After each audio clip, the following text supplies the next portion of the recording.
ভিক্ষাবৃত্তিকে উৎসাহিত করেন নাই, তিনি পরিশ্রমকে অ্যাপ্রিসিয়েট করেছেন। এক সাহাবী রাদিয়াল্লাহু তাআলা আনহু এসে বললেন, ইয়া রাসূলুল্লাহ, আমাকে কিছু দান করেন। আ'তিনি শাইআন। বিশ্বনবী বললেন, তুমি ভিক্ষা করো, তোমার ঘরে কিছু নাই? সাহাবী বললেন, লা ইয়া রাসূলুল্লাহ, কিছু নাই। বিশ্বনবী সাল্লাল্লাহু আলাইহি ওয়াসাল্লাম আবার প্রশ্ন করলেন, কিছুই নাই? সে বলল, হ্যাঁ আছে। কি আছে? একটা জামা আছে, জামা, আর আছে একটা পানি খাওয়ার জগ। দুইটা জিনিস আছে, একটা কি আরেকটা পানি খাওয়ার জগ। বিষ্ণু বললেন, দুইটা নিয়ে আস। সাহাবী রাদিয়াল্লাহু তাআলা আনহু জামার জগ নিয়ে এসে বিষ্ণু সাল্লাল্লাহু আলাইহি ওয়াসাল্লামের হাতে দিলেন। বিষ্ণুনবী জামার জগটা ধরে বললেন, মাইয়াশতারি হাদাইন, কে আছো আমার সাহাবীদের মধ্যে এই দুইটা জিনিস কিনতে চাও? এক সাহাবী দাঁড়িয়ে বলল, ইয়া রাসূলুল্লাহ, ইয়া হাবিবাল্লাহ, আনা আশতারিহিমা বিদিরহাম। এই দুইটা জিনিস, একটা জামা, একটা পানি খাওয়ার জগ, আমি 1 দিরহাম দিয়ে কিনে নিতে চাই। পড়েন সুবহানাল্লাহ। বিশ্বনবী বললেন, 1 দিরহাম তো কম হয়ে যায়, 1 দিরহামের চেয়ে বেশি দিয়ে কেনার মতো যদি কেউ থাকে একটু হাত তোলো। মাইয়াজিদু আলা যালিক, এর চেয়ে বেশি দাম দিয়ে কেনার মতো কেউ আছো নাকি? আরেক সাহাবী হাত তুলে বললেন, ইয়া রাসূলুল্লাহ, ইয়া হাবিবাল্লাহ, আশতারিহিমা বিদিরহামাইন, আমি 1 দিরহাম নয়, আপনার সম্মানে 2 দিরহাম দিয়ে জিনিসগুলো কিনে নিতে চাই। 2 দিরহাম। বিষ্ণু বললেন, ওকে ফাইন, ডান, 2 দিরহামে বিক্রি হয়ে যাবে। দিয়ে দেওয়া হলো। 2 দিরহাম নিয়ে বিষ্ণু ইসলাম ওই আগন্তুক ভিক্ষুক সাহাবীর হাতে দিয়ে বললেন, যাও, 1 দিরহাম দিয়ে তোমার পরিবার পরিজনদের জন্য খাবার কিনে নিয়ে যাও, আর 1 দিরহাম দিয়ে একটা কুঠার কিনে নিয়ে আসো। কি কিনে নিয়ে আসো? সবাই বলেন। কুঠার চিনেন আপনারা? কুঠার দিয়ে কি করে?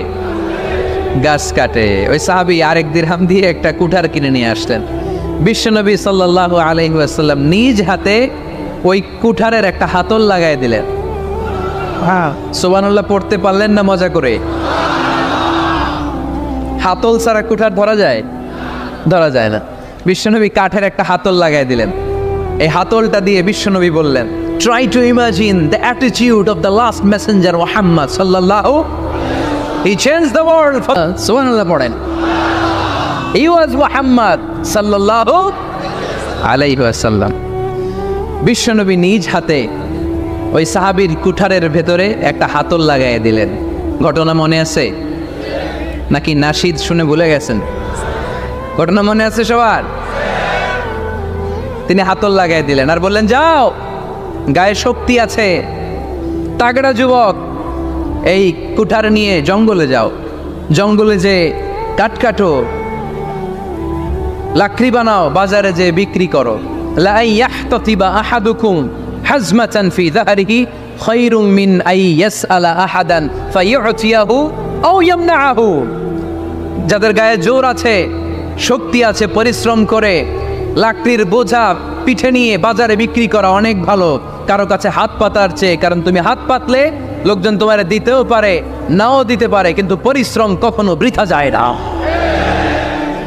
What is the moral of the story? রাসূল সাল্লাল্লাহু আলাইহি ওয়াসাল্লামের এই প্রফেটিক স্টোরি থেকে আমাদের শিক্ষা কি? বিশ্বনবী বললেন, যাও, কাঠ কেটে নিয়ে আসো। লা উরিদু আন আরাকা 15 আইয়াম, সামনের 15 দিন আমি যেন আমার চোখ দিয়ে তোমার আমার আশেপাশে ঘুরঘুর করতে না দেখি। সাহাবী চলে গেলেন, কাঠ কাটতে আরম্ভ করলেন, বাজারে বিক্রি করতে আরম্ভ করলেন। 15 দিনের ব্যবধানে 10 দিরহাম নিয়ে বিশ্বনবীর দরবারে ওই সাহাবী হাজির হয়ে গেলেন। 10 দিরহাম নিয়ে হাজির হয়ে গেলেন। এসে বললেন, ইয়া রাসূলুল্লাহ, ইয়া হাবিবাল্লাহ, আমি আর দরিদ্র নাই, আমি আর ভিক্ষা করি না, আমি নিজের পায়ে দাঁড়িয়েছি, আমি স্বাবলম্বী হয়েছি, আমি অন্যান্য খেটে খাওয়া মানুষের মতো এখন উপার্জন করে আমার ফ্যামিলির চাহিদা মিটাই। পড়েন সুবহানাল্লাহ। What is the moral of the story? এই প্রফেটিক স্টোরি থেকে আমাদের জন্য শিক্ষা হচ্ছে, বিষ্ণু সাল্লাল্লাহু আলাইহি ওয়াসাল্লাম চাইলেই ওই 2 দিরহাম দিয়ে বলতে পারতেন, যাও, এটা দিয়ে খাবার কিনে খাও। দুপুরবেলা খাইতো, রাত্রেবেলা আবার যাকাতের লাইন ধরতো। কথা কন? তার মানে বিষ্ণু সাল্লাল্লাহু আলাইহি ওয়াসাল্লাম কাজের প্রতি উৎসাহিত করেছেন। 2 নম্বর লেসন বা শিক্ষা হচ্ছে, বিশ্বনবী সাল্লাল্লাহু আলাইহি ওয়াসাল্লাম পার্মানেন্ট সলিউশন করে দিয়েছেন, স্থায়ী সমাধান। ঠিক কিনা? আমরা প্রায় যাকাতের শাড়ি দেই, লুঙ্গি দেই, আছে না নাই? আলহামদুলিল্লাহ আপনাদের গাজীপুরে বোধহয় এগুলো নাইটাই, এখানে নাই, আছে। যদি থেকে থাকে এই ট্র্যাডিশন আপনারা বন্ধ করবেন। জাকাতের শাড়ি বলতে কোনো শাড়ি নাই, জাকাতের লুঙ্গি বলতে কোনো লুঙ্গি নাই। কারণ জাকাতের শাড়ি আর জাকাতের লুঙ্গি যদি আপনি বিতরণ করেন আর সামান্য সয়াবিন তেল আর চাল ডাল যদি আপনি প্যাকেট করে দিয়ে দেন, তাহলে 1 মাস পরে আবার যে সে আরেক জায়গায় জাকাতের লাইনে দাঁড় হয়ে যাবে। চিল্লা এখন ঠিক কিনা? এজন্য আপনাকে পার্মানেন্ট সলিউশনের ব্যবস্থা করতে হবে। আমি সব জায়গায় বলি যে প্রতিটি জেলার বিজনেস ম্যাগনেট যারা আছেন তারা সবাই মিলে একটা জাকাত ম্যানেজমেন্ট প্ল্যাটফর্ম গড়ে তুলুন। সেখান থেকে এমনভাবে জাকাত দিন যাতে মানুষ স্বাবলম্বী হতে পারে। স্বাবলম্বী বানানোর জন্য, দারিদ্র বিমোচনের জন্য জাকাত এসেছে, জাকাতের শাড়ি লুঙ্গি বিতরণের জন্য নয়। আর জাকাতের শাড়ি এত পাতলা, মশারি কি পাতলা, এর চেয়েও পাতলা। দেখছেন কখনো? এটারে একবার ধোয়ার পরে দ্বিতীয়বার পরা যায় না। একবার ধোয়ার পরে শাড়ির দিকে তাকাইলে শাড়ি আমনের দিকে বেশকি মেরা থাকবো। কথা বলেন ঠিক কিনা? এইভাবে শাড়ি লুঙ্গি দেয়া যাবে? এভাবে তো শাড়ি লুঙ্গি বিতরণ করলে যারা লাইন ধরে জাকাত নিতে আসলো এই আল্লাহর বান্দাদেরকে অপমান করা হয়। আর আল্লাহ বললেন ওয়ালাকাদ কাররামনা বানি আদম, আমি পুরো বানি আদমকে সম্মানিত করেছি। ফেরেশতার সম্মান বেশি না মানুষের? বুঝে শুনে বললেন কার? তুমি মাটির আদমকে প্রথম সৃষ্টি করিয়া ঘোষণা করিয়া দিলে শ্রেষ্ঠ বলিয়া, তাই তো নূরের ফেরেশতা করে আদমকে সেজদা। সুবহানাল্লাহ পড়েন। তাই তো নূরের ফেরেশতা করে আদমকে সেজদা, সবার চেয়ে সম্মান দিলে মাটির আদমকে। পড়েন আল্লাহু আল্লাহু তুমি জাল্লে জালালুহু, শেষ করা তো যায় না গে তোমার গুণগান। আল্লাহু আল্লাহু, সুবহানাল্লাহ পড়েন। আহা, মানুষের মর্যাদা সবচাইতে বেশি। এজন্য জাকাত যারা নিতে আসে তাদেরকে অপমান করা যাবে না। এর কারণ জাকাত দিয়ে আপনি কোনো করুণা করেননি, বরং ওরা জাকাত নিয়ে আপনাকে এই ফরজ ইবাদত করার সুযোগ করে দিয়ে আপনার প্রতি করুণা করে গিয়েছে। আওয়াজ করে বলেন ঠিক কি না? অনেকে মনে করে আমি জাকাত দিয়ে আমি মনে দয়া করছি, আমি মনে হয় করুণা করছি। আচ্ছা, যারা গরিব ওরা যদি জাকাত না নেয় ওর সমস্যা আছে? নিমু না জাকাত, কিন্তু আমি যদি বলি দিমু না, আমার খবর আছে না নাই? আমার জন্য দেয়া ফরজ, ওর জন্য নেয়া ফরজ না। তাই আমি দিয়ে করুণা করিনি, ও আমার কাছ থেকে জাকাত নিয়ে জাহান্নামের আগুন থেকে আমাকে বাঁচিয়ে ও আমাকে দয়া দেখিয়েছে।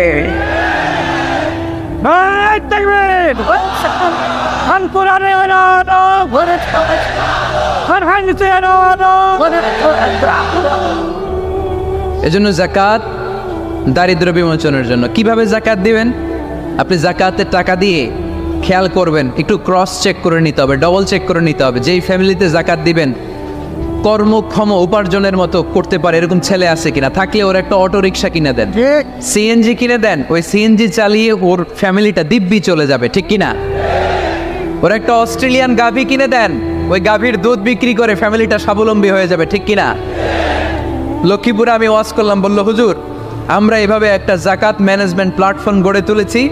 এখানে আমরা টাকা জমিয়ে আমাদের এলাকার যে সমস্ত ছেলেগুলো কর্মক্ষম, তাদের ঘরে টাকা পয়সা নাই, আমরা জাকাতের টাকা দিয়ে ওদেরকে প্রবাসী বানিয়ে দেই, বিদেশে পাঠিয়ে দেই। ওর কষ্ট অর্জিত সম্পদ দিয়ে ওর ফ্যামিলি এখন দেদারসে চলছে, কোনো জাকাতের লাইনে যে তারা নিজেদেরকে আর অপমান বোধ করছে না। এইভাবে জাকাত দিতে হবে। দিলটার একটু খোলেন, হাতটার একটু খোলেন, তাহলে হৃদয়টারে খুলে দিবে কে? দে জাকাত, দে জাকাত তোরা দে রে জাকাত, দে জাকাত, দে জাকাত তোরা দে রে জাকাত। তোর দিল খুলবে পরে, আগে খোলো খাত। দে জাকাত, দে জাকাত তোরা দে রে জাকাত। পড়ে না আমিন? এই জাকাতের মাধ্যমে আমরা আমাদের বাংলাদেশকে স্বাবলম্বী করতে চাই। রাজি আছেন সবাই? সংঘবদ্ধ প্রচেষ্টায় জাকাত আদায় করতে রাজি আছেন? বিশ্বনবী সাল্লাল্লাহু আলাইহি ওয়াসাল্লাম চাইলেই 2 দিরহাম দিয়ে বিদায় করে দিতে পারতেন, কিন্তু বিশ্বনবী সাল্লাল্লাহু আলাইহি ওয়াসাল্লাম তাকে কাজের প্রতি উৎসাহিত করলেন, পার্মানেন্ট সলিউশন দিলেন। এজন্য অলসতার সাথে ইসলামের কোনো সম্পর্ক আছে? আওয়াজ করে বলেন, অলসতার সাথে সম্পর্ক আছে? অলসতাকে যেন আজকে আমরা কি বলে দিছিলাম? বইলা গেছি? আরো জোরে। অলসতাকে আজকে আমরা নো বলে দিচ্ছি। আমরা কর্মক্ষম। আরে অলস তো হয় মুনাফিকেরা, অলস হয় কারা? وإذا قاموا إلى الصلاة قاموا كسالى يراءون الناس ولا يذكرون الله إلا قليلا সুবহানাল্লাহ পড়েন। মুনাফিকরা যখন নামাজে দাঁড়ায় অলস হয়ে দাঁড়ায়, সোজা হয়ে দাঁড়ায় না। মসজিদে নববীর কাতারগুলোর মধ্যে মুমিনদের সাথে যখন মুনাফিকেরা দাঁড়াতো, অলসের মতো দাঁড়াতো, দেয়ালের মধ্যে হেলান দিয়ে দাঁড়াতো। এরকম আছে না অনেকে অলস? কিন্তু আমরা যারা মুমিন, আমরা নামাজে দাঁড়ালে কি আমাদের হৃদয়ে অলসতা আসে নাকি হৃদয়টা সজীব হয়ে ওঠে? আমাদের হৃদয়কে নামাজে দাঁড়ালে সজীব করে দেয় কে? কিন্তু শাইতানু আলা কাফিয়াতি রাসি আহাদিকুম ইযা হুয়া নাম। আমরা যখন রাতে ঘুমোতে যাই, শয়তান আমাদের মাথার পিছনে অলসতার 3টা গিট মারে। কি মারে? এই যে রশি দিয়ে এরকম বাঁধে, যে এটারে গাজীপুরে আপনারা কি বলেন? গিট্টু। হ্যাঁ, গিট্টু। আচ্ছা, তো শয়তান আমরা যখন ঘুমোতে যাই, আমাদের মাথার পেছনে অলসতার 3টা গিট্টু মারে। আমরা যখন ঘুম থেকে উঠে ফাইনিস্তাইকাযা ওয়া যাকারাল্লাহ, ঘুম থেকে ওঠার দোয়া পড়ে আলহামদুলিল্লাহিল্লাযী আহইয়ানা বা'দা মা আমাতানা ওয়া ইলাইহিন নুশুর, আমরা ঘুমালে 3টা গিট্টু মেরে শয়তান একটা মন্ত্র পড়ে দেয়, আলাইসা লাইলুন তাওয়িলুন ফারকুদ। আরে ঘুমা, অনেক লম্বা রাত। আরে ঘুমা, অনেক লম্বা রাত। আরে আরামসে ঘুম মার, অনেক লম্বা রাত। এই মন্ত্র পড়ে 3টা গিট মারে। আমরা যখন ঘুম থেকে উঠে ঘুমের দোয়া পড়ে ফেলি, একটা গিট্টু খুলে দেয় কে? আবার ঘুম থেকে উঠে দোয়া পড়ার পরে ফাইদা তাওয়াদ্দা ইনহাল্লাত উকদা, ওয়াশরুমে ঢুকে ইস্তেনজা করে যখন আমরা ওযু করে ফেলি, অলসতার 2য় গিট্টু খুলে দেয় কে? ফাইন সাল্লাত ইনহাল্লাত উকদা, ওযু করার পরে মুসাল্লা বিছিয়ে যখন নামাজের জন্য দাঁড়িয়ে যায়, অলসতার 3 নাম্বার গিট্টুটাও খুলে দেয় কে? ফাসবাহা নাশীতান তাইয়িবান নাফস, he become enthusiastic, he become very active, he become very energetic. বিষ্ণু ঈসা ইসলাম বললেন তখন সে এনার্জেটিক হয়ে ওঠে, অ্যাক্টিভ হয়ে ওঠে, সজীব হয়ে ওঠে। তাহলে সালাত আমাদেরকে অলস বানায় না, সালাতে আমরা সজীব হই। সালাতে অলস হয় যারা মুনাফিক, তারা চিল্লায় বলেন ঠিক কি না? এজন্য বিষ্ণু বললেন কাজে লজ্জা নাই, আমি কাজ করে খাই। মা বাসাল্লাহু নাবিয়ান ইল্লা রাআল গনাম, বুখারীর বর্ণনায় বিশ্বনবী বললেন পৃথিবীর বুকে এমন কোন নবী নাই যেই নবীকে দিয়ে আল্লাহ ছাগল চড়ায় নাই। সুবহানাল্লাহ পড়েন। মা বাসাল্লাহু নাবিয়ান ইল্লা রাআল গনাম, ছাগল চড়ায় নাই এমন কোন নবী পৃথিবীতে আসে? সাহাবারা বললেন ইয়া রাসূলুল্লাহ, বলেন কি?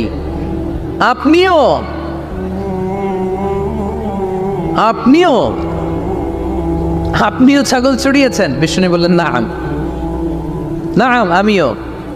ওয়া ইন্নী কুনতু আরআহা আলা কারারিতি আহলি মক্কা, আমি তো অল্প কিছু পারিশ্রমিকের বিনিময়ে মক্কা শহরের লোকদের ছাগলগুলো চড়িয়ে দিতাম। সুবহানাল্লাহ বলতে অনেক কষ্ট হয়েছে।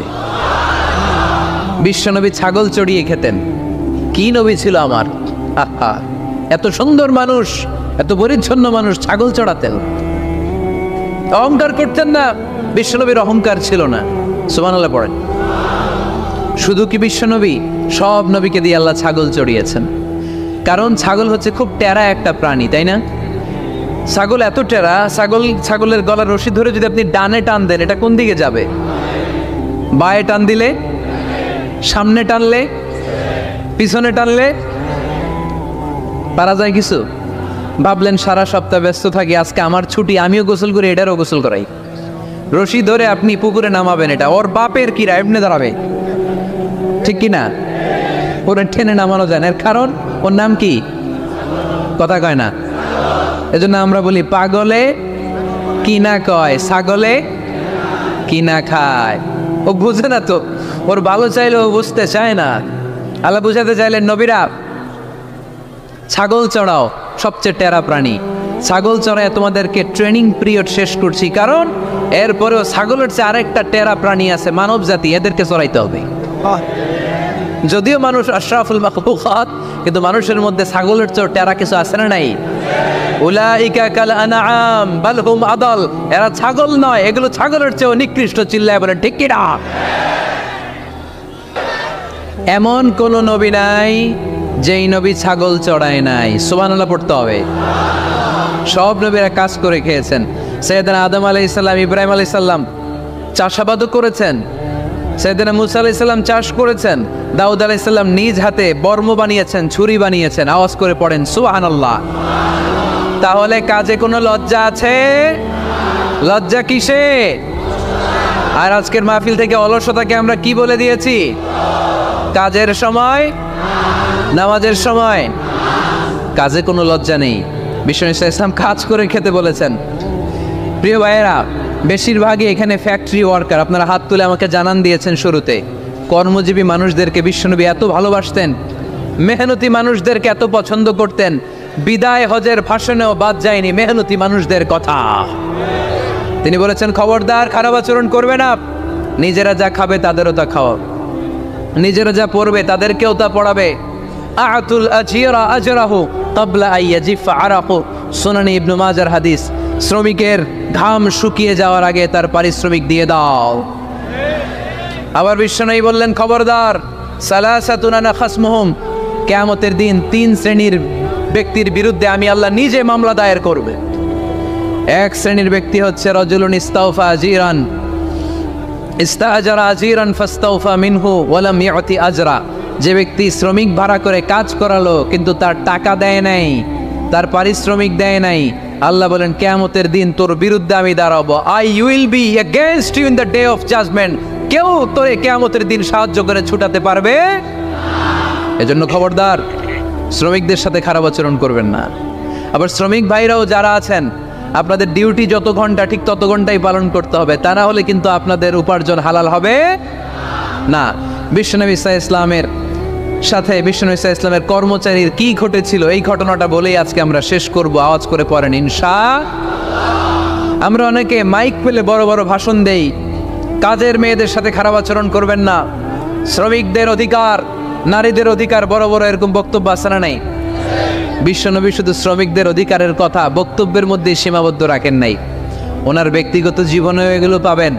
বিশ্বনবী সাল্লাল্লাহু আলাইহি সাল্লামের অ্যাপয়েন্ট করা শ্রমিক, ওনার দাস, ওনার কর্মচারী সাহাবীর নাম ছিল আনাস রাদিয়াল্লাহু তাআলা আনহু। কি নাম ছিল?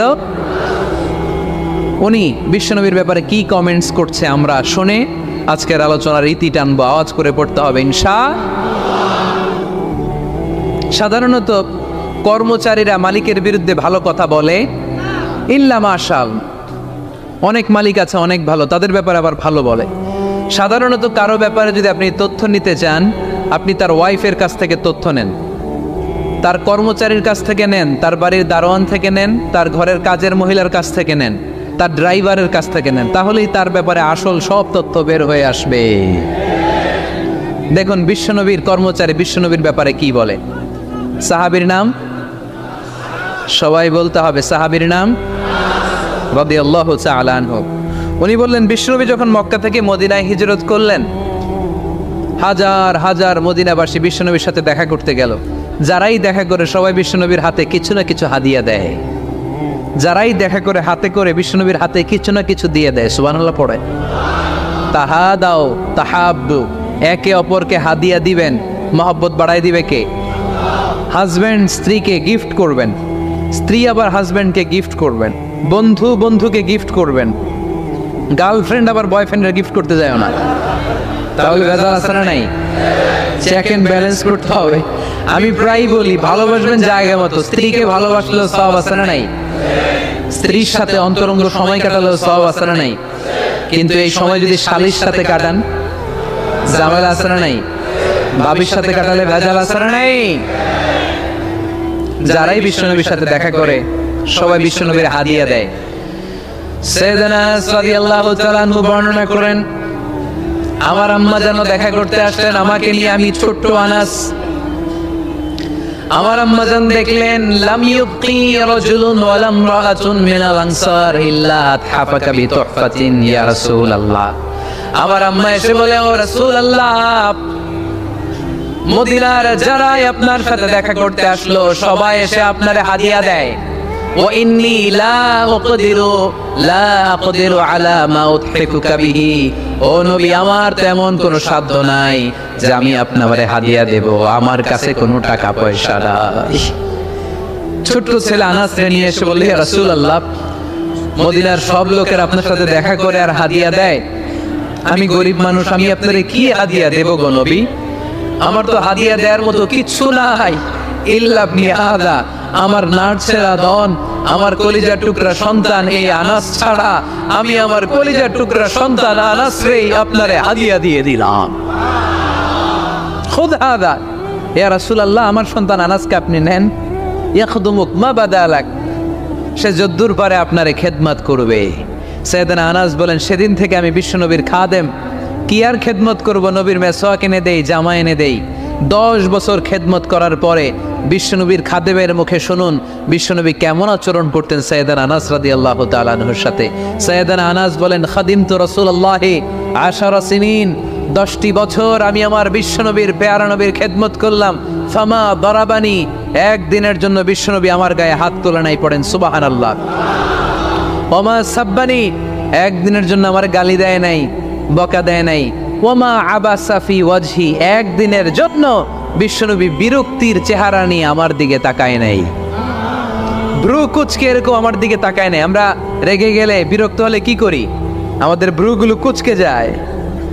আনাস রাদিয়াল্লাহু তাআলা আনহু বললেন, একদিনের জন্য আমার পিট্টি দেয়া তো দূরের কথা, আমাকে পিটানি দেয়া তো দূরের কথা, আমাকে মারে নাই, আমাকে গালি দেয় নাই, কোনোদিন আমার দিকে বিরক্তির সাথে তাকায় নাই। ওয়ালা ক্বালা লি লিমা সানাআতা ওয়ালা লিমা লা সানাআতা, কোনোদিন এও বলে নাই, আনাস এটা কেন করলা, ওইটা কেন করো নাই, চিৎকার করে পড়েন সুবহানাল্লাহ। এজন্য বিশ্ব নবীর মতো আমাদেরকে আমাদের শ্রমিকদের সাথে, অধীনস্থ কর্মচারীদের সাথে আচরণ করতে হবে। রাজি আছি তো সবাই? এন্তেকালের আগে বিশ্বনবী সাল্লাল্লাহু আলাইহি সাল্লাম 2টা কথা বললেন। কয়টা? 1 নম্বরে বিষ্ণু ঈসা ইসলাম বললেন, আসসালাত, আসসালাত, নামাজ, নামাজ, উম্মতেরা নামাজ, নামাজ ছেড়ে দিও না। 2 নম্বরে বিশ্বনবী বললেন, ওয়ামা মালাকাত আইমানুকুম, খবরদার অধীনস্থ কর্মচারীদের সাথে খারাপ আচরণ করো না। আমরা খুব দুঃখের সাথে লক্ষ্য করেছি, পত্রপত্রিকায় এসেছে, মানবাধিকার কর্মী, নারী আন্দোলনের কর্মী মাইক পেলে বড় বড় ভাষণ দেয়, আপনারা কর্মীদের সাথে ভালো আচরণ করবেন, কাজের মেয়েদের সাথে ভালো আচরণ করবেন, কিন্তু ওদের বাড়িতে এই কাজের মেয়েরা নির্যাতিত হয়, চিল্লায় বলেন ঠিক কিনা? আহা, পত্রিকার রিপোর্ট দেখে অবাক লাগে। খুন্তি দিয়ে চুলায় লোহা গরম করে পিঠে শেক মেরেছে, এরকম আছে না নাই? বিশ্বনবী সাল্লাল্লাহু আলাইহি সাল্লাম বলেছেন, খবরদার, কিয়ামতের দিন তাদের বিরুদ্ধে আল্লাহ মামলা দায়ের করবে। আমরা যেন কখনো আমাদের অধীনস্থ কর্মচারীদের সাথে খারাপ আচরণ না করি। আল্লাহ তুমি তৌফিক দাও, আমরা পড়ি আমিন। এজন্য শ্রমিক মালিকের সম্পর্ক হচ্ছে চেক এন্ড ব্যালেন্সের সম্পর্ক। যারা শ্রমিক, তাদের দায়িত্ব হচ্ছে মালিকের যে হক সেটা আদায় করা, যত ঘন্টা তার সাথে চুক্তি হয়েছে তার পুরোটা আদায় করা। আর মালিকের উচিত অধীনস্থ কর্মচারীদের সাথে ভালো আচরণ করা। বিষ্ণু ঈসা ইসলাম বলেছেন, লা সালাতা লিমান লাম ইয়াকরা বিফাতিহাতিল কিতাব, সূরা ফাতিহা যে সালাতে পড়ে না, তার সালাত কোনোদিন আল্লাহর দরবারে কবুল হবে না। এজন্য এই সূরার নাম সূরাতুস সালাহ, সালাতের সূরা। এই সূরার আরেকটা নাম হচ্ছে সূরাতুশ শিফা, শিফার সূরা। অসুস্থ ব্যক্তিকে এই সূরা পড়ে ফুল দিলে সুস্থ করে দেয় কে? সূরা ফাতিহা পড়ে ফুল দিবে। আমাদের কাছে অনেকে পানি পড়া নিতে আসে, তো আমরা এই সূরা ফাতিহা পড়ে ফুল দিই। যে কোনো পীর সাহেব হুজুরের কাছে গেলে, ইমাম সাহেবের কাছে গেলে যে দোয়াটা পড়ে পানি পড়া দেয়, এই দোয়াটার নাম কি? সূরা ফাতিহা। দেখবেন হুজুর সব কথা বলতেছে আওয়াজ করে, দোয়াটা ফিসফিস করে পড়ে, কারণ আপনি শুনে ফেলাইলে হুজুরের খাওয়া নাই, ঠিক কিনা? এজন্য আমাদের কাছে আসলে আমরা জিজ্ঞেস করি, কি হয়েছে? পেটে ব্যথা। কার? আপনার? কয় না, আমার বউয়ের। তো পানি পড়া দেয়, সব কথা আওয়াজ করে বলে, দোয়াটা করে ফিসফিস করে, কারণ ওই গোবর যদি ফাঁস হয়ে যায় আমার কাছে কেউ আসবে না। আজকের পাকল দিয়ার ময়দানে সব গোবর ফাঁস, ঠিক কিনা? নিজেরাই রুকিয়া করব, নিজেরাই ঝাড়ফুঁক করব। আর ঝাড়ফুঁকটা বেশি নিবেন আব্বা আমার কাছ থেকে। আব্বারা বলবেন, আব্বা ওযু করে আসছেন, নামাজ করবেন, সূরা ফাতিহা পড়ে একটু ফুল দিয়ে দেন। আম্মারে বলবেন, আম্মা আপনি তো এখন ওযু করে নামাজ করবেন, আমার মাথায় একটু হাত দিয়ে ফুল দিয়ে দেন। আল্লাহর কসম গোটা বিশ্বের সবগুলো বিশ্বায় বুজুর কোরআন খতম দিয়ে এক গ্লাসের পানিতে ফু দিবে, আর আরেক গ্লাসে আপনার আব্বা শুধু বিসমিল্লাহ বলে ফু দিবে। মুহূর্তে আপনার আব্বার দোয়াটা আরশে উঠে যাবে। বাবা মারে চিনল না, দোয়া নিতে জানলো না। অনেক দেখেছে এরকম, প্রতি বছর উমরা করে, বাপরে ভাত দেয় না, মারে ভাত দেয় না। ঘরে মা বাবার রেখে তুমি কাবা ঘরে যে আল্লাহরে খোঁজো, কপাল পোড়া, ঠিক কিনা? এই জন্য আব্বা আম্মার কাছ থেকে দোয়া নেবেন, এই রুকিয়াটা করবেন। পাকন দিয়ার ভাইয়েরা, আল্লাহ রাসূল সাল্লাল্লাহু আলাইহি ওয়াসাল্লাম আয়াতুল কুরসি পড়ে ফুল দিতেন নিজের গায়ে। সূরা ইখলাস, সূরা ফালাক, সূরা নাস 3 কুল পড়ে ফু দিতেন। সূরা ফাতিহা পড়ে ফু দিতেন। এগুলো পড়ে হাত দুটো মিলাবেন, হাতে ফু দিয়ে মাথা থেকে পা পর্যন্ত মাসাই করবেন। It's a protection from your Lord. জিন ভূতের আসর, ব্ল্যাক ম্যাজিক, জাদুটোনা, বান মারা, এগুলো আছে নাকি বাটন দিয়ায়? কি বলেন এগুলো আপনারা? বান মারে? হ্যাঁ, ঝাড়ু মারে, দারু, জাদু, ঝাড়ু, জাদু, ঝাড়ু, যাই হোক, তো এগুলো কিন্তু মারে, বান মারে, জাদু টোনা করে, ব্ল্যাক ম্যাজিক করে। এগুলো থেকে আমাদের সোনামণিদেরকে আমরা প্রোটেকশন করাবো কিভাবে? ওদেরকে শিখাই দিব। সূরা ফাতিহা পড়ে, আয়াতুল কুরসি পড়ে, 3 কুল পড়ে তুমি হাতের মধ্যে ফু দিবা। ফু দিয়ে মাথা থেকে পা পর্যন্ত তুমি নিজেই মাসেজ করবা। তোমাকে প্রোটেকশন দিবে কে? আল্লাহ রাসূল সাল্লাল্লাহু আলাইহি ওয়াসাল্লাম বলেছেন, মান ক্বারাআ আয়াতাল কুরসি দুবুরা কুল্লি সালাতিন মাকতুবাতিন লাম ইয়ামনাহু মিন দুখুলিল জান্নাতি ইল্লাল মাউত। প্রত্যেক ফরজ সালাতের পরে যে ব্যক্তি আয়াতুল কুরসি তেলাওয়াত করবে, তার জান্নাতে যাওয়ার ক্ষেত্রে আর কোনো ব্লক বা বাধা নাই, একটা জিনিস ছাড়া, সেটা হচ্ছে মরণ, মৃত্যু। লোকটা মরে না তাই জান্নাতে যায় না, মরলেই জান্নাতি। এজন্য আজকে থেকে সূরা ফাতিহা বেশি বেশি পড়বেন। তো সাইয়েদনা আবু সাঈদ আল খুদরি রাদিয়াল্লাহু তাআলা আনহু বর্ণনা করেন, আমরা একবার মরুভূমিতে সফর করছিলাম, হঠাৎ দেখলাম মানুষের জটলা ডিঙ্গিয়ে ভেতরে যেয়ে দেখি এক লোক শুয়ে আছে, আর অন্য লোকেরা মন্ত্র করে ফু দিচ্ছে। উল্টা পাল্টা মন্ত্র করে ফু দেয় না? সুমন্তর সু, কালী কুত্তার গু। আমরা ছোটবেলায় শুনতাম, বাচ্চারা এরকম ছুমন্তর ছুমন্তর ছুমন্তর সু, কালী কুত্তা। এগুলো পরে ওরা মন্ত্র পড়তো। তো উনি যে দেখলেন কি কি মন্ত্র পড়ে এই লোককে ফু দিচ্ছে, উনি বললেন কি হয়েছে? সবাই বললো আমাদের নেতা সাইয়্যিদুল হাইমানি গোত্র, এই গোত্রের নেতা সাপ কামড় দিয়েছে, বিষে এমন নীলাভ হয়েছে, দেখো মনে হয় মারা যাবে। কি করা যাবে? তোমরা কি কোনো রুকিয়া ঝাড়ফুঁক জানো? উনি বললেন জানি। তাহলে আসো একটু ঝাড়ফুঁক করো। উনি বললো শর্ত আছে, আমাদেরকে ছাগল দিতে হবে, 1 পাল ছাগল। আরেক বর্ণনায় এসেছে 30টারও অধিক ছাগল। সবাই বলল আমাদের নেতা, এর যদি কিছু হয়ে যায় আমরা নেতৃত্ব শূন্য হয়ে যাব, ছাগল লাগুক আর উট লাগুক, তুমি আসো। বাড়ি বাড়ি যে ছাগল এনে, ছাগল রেডি। সাইয়েদনা আবু সাঈদ আল খুদরি রাদিয়াল্লাহু তাআলা আনহু পড়তে আরম্ভ করলেন, আলহামদুলিল্লাহি রাব্বিল আলামিন আর-রাহমানির রাহিম মালিকি ইয়াউমিদ্দিন ইয়্যাকা না'বুদু ওয়া ইয়্যাকা নাস্তাঈন اهدنا الصراط المستقيم صراط الذين أنعمت عليهم غير المغضوب عليهم ولا الضالين। পড়েন আমি। উনি এটা পড়ে ফু দিলেন। ফু দিতে দেরি, মুহূর্তের মধ্যে সোয়া লোকটা বসে গিয়েছে। আবার ফু দিছে, এবার দাঁড়াই গেছে। আরেকবার ফু দিছে, হাঁটতে শুরু করছে, একেবারে সুস্থ। সবাই তো অবাক, টাসকি খেয়ে গেছে। আবু সাঈদ আল খুদরি রাদিয়াল্লাহু আনহু বলে, টাসকি পরে খাও, আগে ছাগল দাও। কারণ ছাগল দেওয়ার কন্ডিশন ছিল না, ওরা ছাগল নিয়ে আসছে। সাইয়েদনা আবু সাঈদ আল খুদরি রাদিয়াল্লাহু তাআলা আনহু আনন্দে এবার ছাগল নিয়ে সাহাবাদেরকে নিয়ে রওনা। প্রতিমধ্যে লেগেছে প্রচন্ড ক্ষুধা, তখন তারা কয়েকটা ছাগল জবাই করে খেয়েছে। খাওয়ার পরে পেট যখন ঠান্ডা, তখন ব্রেন সচল। উনি চিন্তা করতে আরম্ভ করলেন, হায় রে, কোরআন দিয়া ঝাড়ফুঁক করে যে ছাগল নিয়ে আসলাম, ওটা যে খাইলাম, এই ছাগল নেওয়া জায়েজ হয়েছে কিনা, এই মাসালা তো নবীরে জিজ্ঞেস করি নাই। কিন্তু ছাগল তো অলরেডি পেটে যে আওয়াজও কি করা।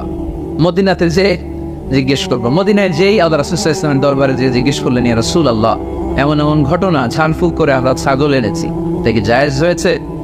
আল্লাহ রাসূল সাল্লাল্লাহু আলাইহি ওয়াসাল্লাম বলে, জায়েজ হয়েছে মানে? অবশ্যই জায়েজ হয়েছে, কোরআনের দাম বাড়ায় দিয়ে আসছো মিয়া। ছাগল কিছু থাকলে আমার ঘরে পাঠায়।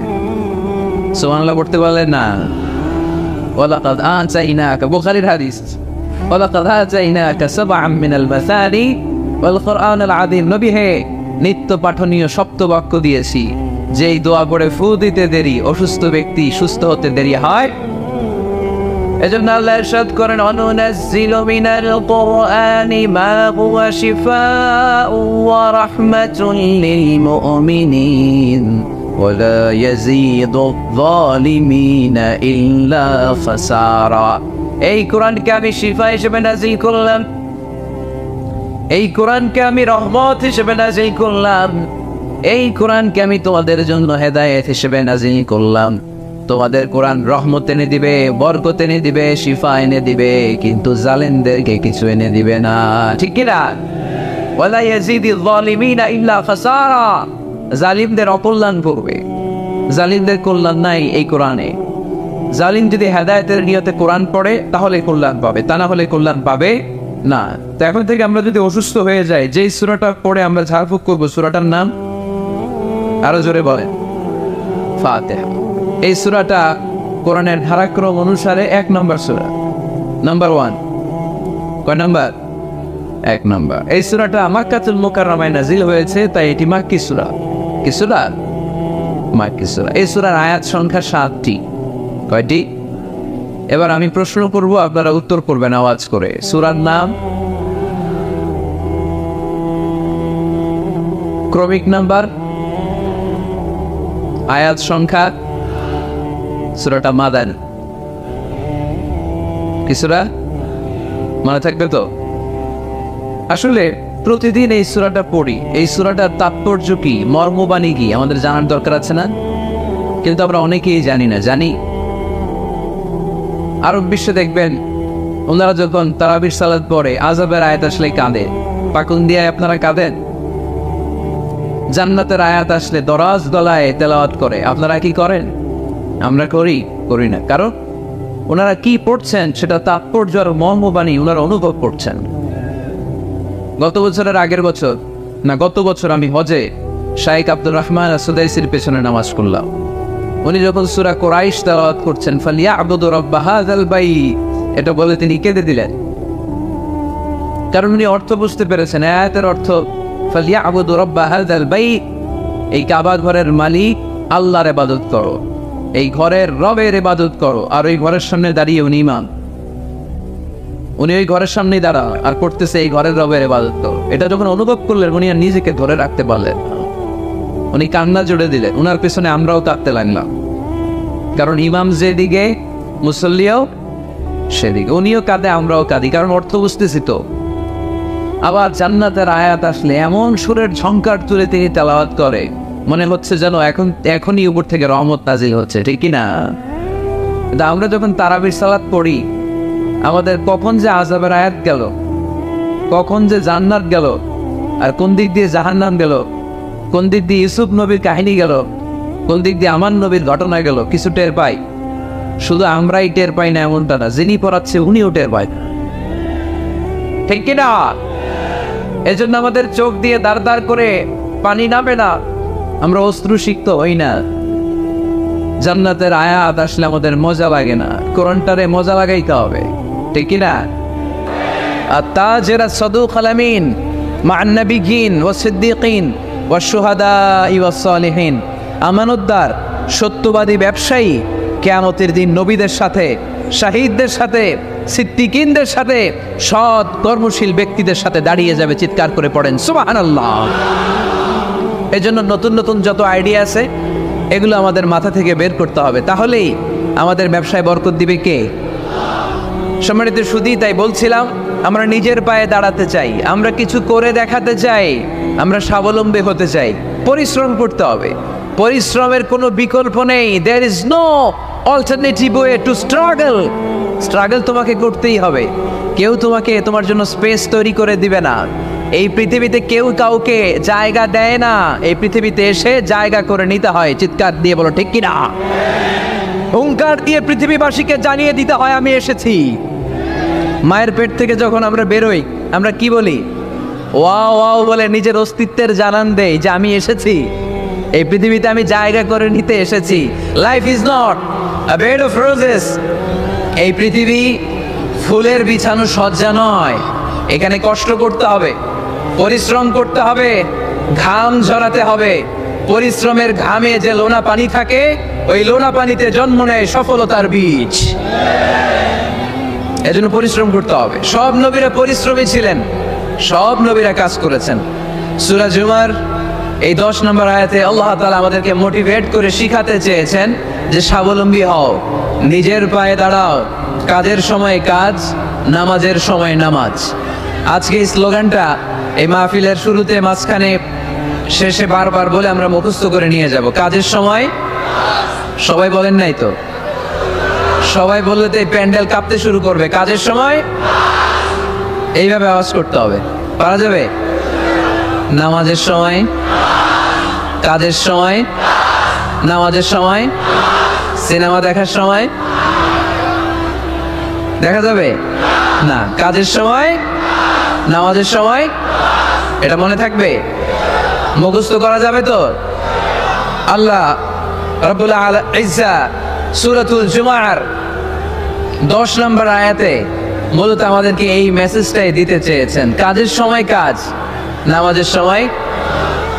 فَإِذَا قُضِيَتِ الصَّلَاةُ فَانتَشِرُوا فِي الْأَرْضِ وَابْتَغُوا مِنْ فَضْلِ اللَّهِ واذكروا الله كثيرا لعلكم تفلحون। সুবহানাল্লাহ পড়েন। আল্লাহ বললেন যখন তোমাদের নামাজ শেষ হয়ে যায়, ফাইদা কুদিয়াতিস সালাতু, যখন সালাত শেষ হয়ে যায়, ফান্তাশিরু ফিল আরদি, জমিনে ছড়িয়ে পড়ো, ওয়াবতাগু মিন ফাদলিল্লাহ, আল্লাহর দেয়া ফজল তালাশ করো, রিজিক তালাশ করো। ওয়াযকুরুল্লাহা কাসীরান, আল্লাহর জিকির বেশি বেশি করো। লাআল্লাকুম তুফলিহুন, তোমাদেরকে সফল বানায়া দিবে কে? সিস্টেমটা খেয়াল করেন। ফাইদা কুদিয়াতিস সালাহ, যখন সালাত শেষ, ফান্তাশিরু ফিল আরদ, when you are done with your salah, spread out to your workplace, তোমার কাজের জায়গায় চলে যাও। নাকি মসজিদে বসে থাকবেন? নামাজ শেষে কি করতে হবে? কাজের জায়গায় চলে যেতে হবে। এটা ইসলামের নিয়ম, এটা বিশ্বনবীর সুন্নাত, এটা আল্লাহর দেয়া পদ্ধতি। ফাইদা কুদিয়াতিস সালাতু, যখন সালাত শেষ হয়ে যাবে, ফান্তাশিরু ফিল আরদ, জমিনে ছড়িয়ে পড়ো, ওয়াবতাগু মিন ফাদলিল্লাহ, আল্লাহর রিজিক তালাশ করো। জমিনের মধ্যে আল্লাহর ফাদাল আছে, রিজিক আছে, এই রিজিকগুলো তালাশ করো। মসজিদে বসে থাকলে এই ফদল বা রিজিক কি পাওয়া যাবে? যাবে না। মসজিদে ঢুকলে রহমত পাওয়া যায়। গাজীপুরের ভাইয়ের আওয়াজ তুলে বলেন, মসজিদে ঢুকলে কি পাওয়া যায়? এজন্য মসজিদে যখন আমরা ঢুকি, কোন পা দিয়ে ঢুকি? ডান পা দিয়ে ঢুকেই আমরা বলি আল্লাহুম্মা ফতাহলি আবওয়াবা রাহমাতিক, ও আল্লাহ open for us the door of your mercy, আল্লাহ আমাদের জন্য আপনার সব রহমতের দরজাগুলো খুলে দেন। কারণ মসজিদে ঢুকলেই রহমত দেয় কে? আর মসজিদ থেকে যখন বের হই তখন রহমত নয়, তখন পাওয়া যায় ফদল। যে ফদলের কথা আল্লাহ ইয়াতে বললেন, ওয়াবতাগু মিন ফাদলিল্লাহ, এই ফদল মানে হচ্ছে রিজিক। তাই মসজিদ থেকে যখন বেরোই কোন পা দিয়ে বেরোই? আর কি দোয়া পড়ি?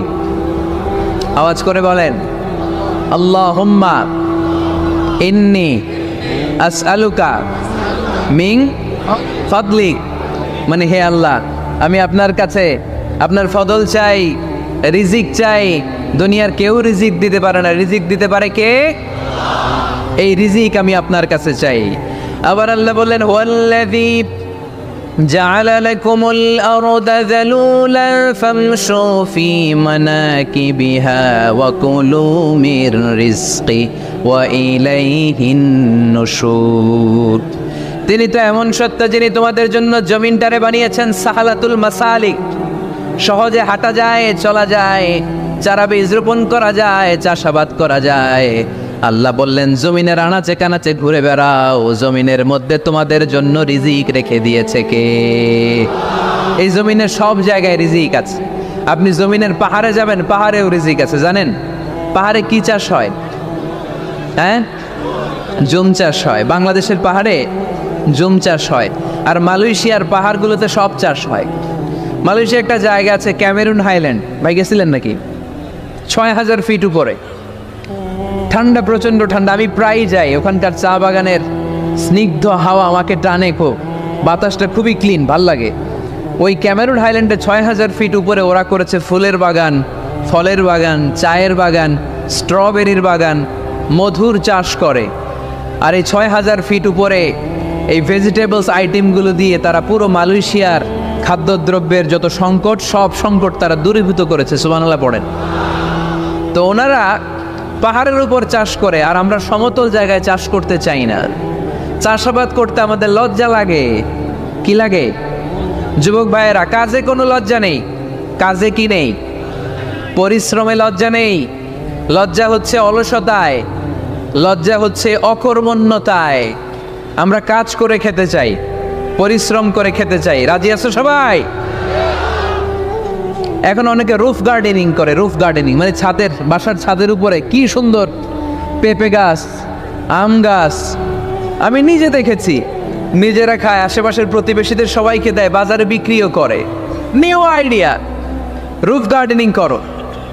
তারপর একসাথে হাঁসের চাষ হয়, পানিতে হাঁসগুলো ভেসে বেড়ায়, আর নিচে মাছের চাষ হয়। এরকম অনেক যুবক আছে যারা এগুলো করে করে স্বাবলম্বী হয়েছে। আমরা এগুলো করতে চাই না, আমাদের লজ্জা লাগে। আমাদের হোটেলের মেসিয়ারি করতে লজ্জা লাগে, ছোট্ট ফুচকার দোকান দিতে আমাদের লজ্জা লাগে, কিন্তু বিশ্বনবীর ছাগল চড়াতে কোনো লজ্জা লাগতো না। কাজে কোনো লজ্জা আছে? লজ্জা কিসে তাইলে? অলসতায়। আওয়াজ করে বলো, লজ্জা কিসে? অলসতা করা যাবে না। অলসতাকে আজকের প্রোগ্রাম থেকে আমরা না বলে দিব। আমরা অলসতাকে বলে দিব নো। অলসতাকে আমরা কি বলবো? নো। আমরা অলস হতে চাই না, আমরা খেতে খেতে চাই, ঘাম ঝরাতে চাই। পরিশ্রমের ঘামের লোনা পানিতে জন্ম নেয় সফলতার বীজ। আমরা সফল হতে চাই, ঠিক কিনা? এজন্য অলসতা করা যাবে না, কাজ করতে হবে। আল্লাহ রাসূল সাল্লাল্লাহু আলাইহি ওয়াসাল্লাম এবং সাহাবারা আমাদেরকে কাজের প্রতি উৎসাহিত করেছেন। সাইয়েদনা ওমর ফারুক রাদিয়াল্লাহু তাআলা আনহু, নাম শুনেছেন? কত নম্বর খলিফা? সবাই বলেন। 1 নম্বর খলিফার নাম কি? 2 নম্বর খলিফার নাম? 3 নম্বর? 4 নম্বর? রিদওয়ানুল্লাহি তাআলা আলাইহিম আজমাইন। ওমর ফারুক সাধারণ কোনো সাহাবী ছিলেন না, তিনি এমন সাহাবী ছিলেন, বিশ্বনবী সাল্লাল্লাহু আলাইহি ওয়াসাল্লাম বলেছেন আমার পরে কোনো নবীও নাই, রাসূলও নাই, তবে আমার পরে যদি কেউ নবী হতো আমার ওমর নবী হয়ে যেত। বিশ্বনবী বলছেন লা নবিয়্যা বা'দি ওয়ালা রাসূলা, আমার পরে কোনো নবী নাই, রাসূল নাই। লাউ কানা বা'দি নাবিয়্যুন লাকানা উমর, তবে আমার পরে যদি নবী হওয়ার কোয়ালিটি আমার কোনো সাহাবীর মধ্যে থেকে থাকে, আমার ওমরের মধ্যে সেই কোয়ালিটি আছে।